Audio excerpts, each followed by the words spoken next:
त्याजी जलादन सबसे श्रेष्ठ है।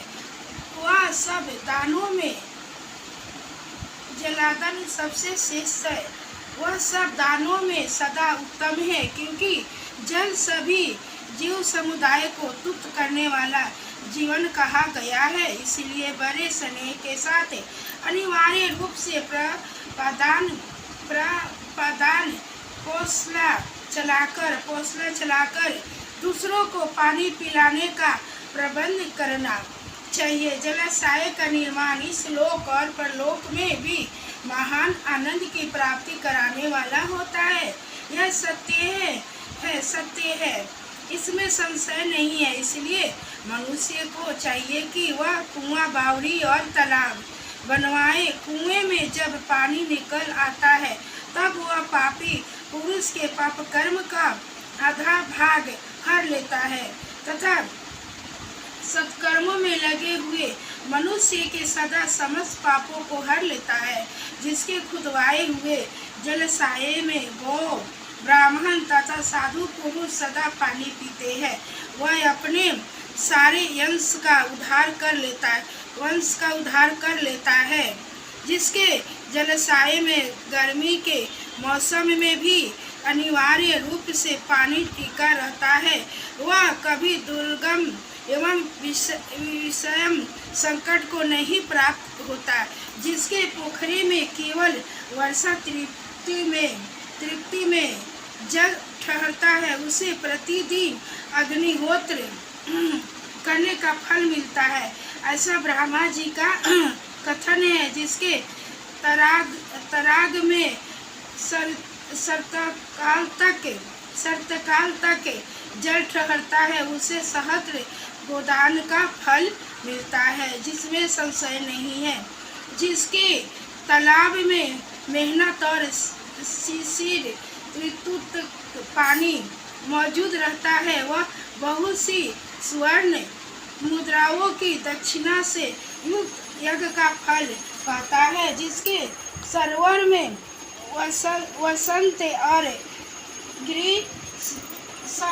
ग्रीष्मकाल तक पानी बना रहता है, उसे अतिरात्र और असव्य मेघ यज्ञों का फल मिलता है। ऐसा मनीषी महात्माओं का कथन है। मुनिवर व्यास जीवों को तृप्ति प्रदान करने वाले जलाशय के उत्तम फल का वर्णन किया गया। अब वृक्ष लगाने में जो गुण हैं उनका वर्णन सुनो। जो वीरान एवं दुर्गम स्थानों में वृक्ष लगाता है, वह अपनी बीती तथा आने वाली संपूर्ण पीढ़ियों को तार देता है। इसलिए वृक्ष अवश्य लगाना चाहिए। यह वृक्ष लगाने वाले के पुत्र होते हैं, इसमें संशय नहीं है। वृक्ष लगाने वाला पुरुष परलोक में जाने पर अक्षय लोकों को पाता है। पोखरा खुदाने वाला, वृक्ष लगाने वाला और यज्ञ कराने वाला जो द्विज है, वह तथा दूसरे सत्यवादी पुरुष यह स्वर्ग से कभी नीचे नहीं गिरते। सत्य ही परम ब्रह्मा है, सत्य ही परम तपे है, सत्य ही शेष यज्ञ है और सत्य ही उत्कृष्ट शास्त्र ज्ञान है। सोए हुए पुरुषों में सत्य ही जगाता है, सत्य ही परम पद है, सत्य से ही पृथ्वी टिकी हुई है और सत्य में ही सब कुछ प्रतिष्ठित है।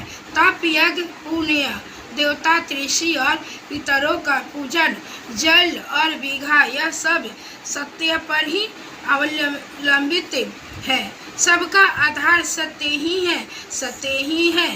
यज्ञ, तप, दान, मंत्र, सरस्वती देवी तथा ब्रह्मचार्य है। ओकार भी सत्य रूप ही है।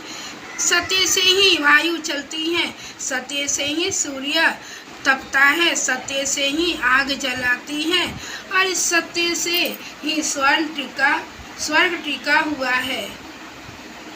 है। लोकों में संपूर्ण वेदों का पालन तथा संपूर्ण तीर्थों का स्नान केवल सत्य से सुलभ हो जाता है सुलभ हो जाता है। सत्य से सब कुछ प्राप्त होता है, इसमें संशय नहीं है।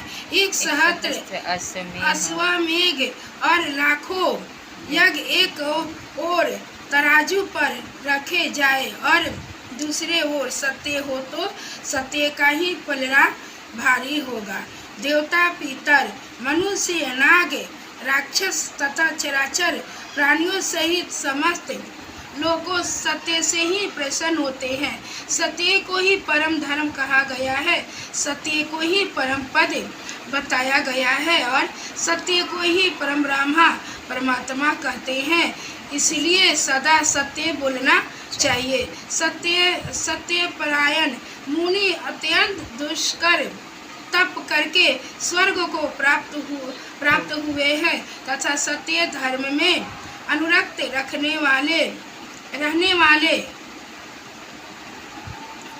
रहने वाले सिद्ध पुरुष भी सत्य से ही स्वर्ग के निवासी हुए हैं। अतः सदा सत्य बोलना चाहिए। सत्य से बढ़कर दूसरा कोई धर्म नहीं है। सत्य रूपी तीर्थ अगाध विशाल सिद्ध एवं पवित्र जलाशय हैं। उसमें योगयुक्त होकर मन के द्वारा स्नान करना चाहिए। सत्य को परम पद कहा गया है। जो मनुष्य अपने लिए, दूसरे के लिए अथवा अपने बेटे के लिए भी झूठ नहीं बोलते, यही स्वर्गगामी होते हैं। वे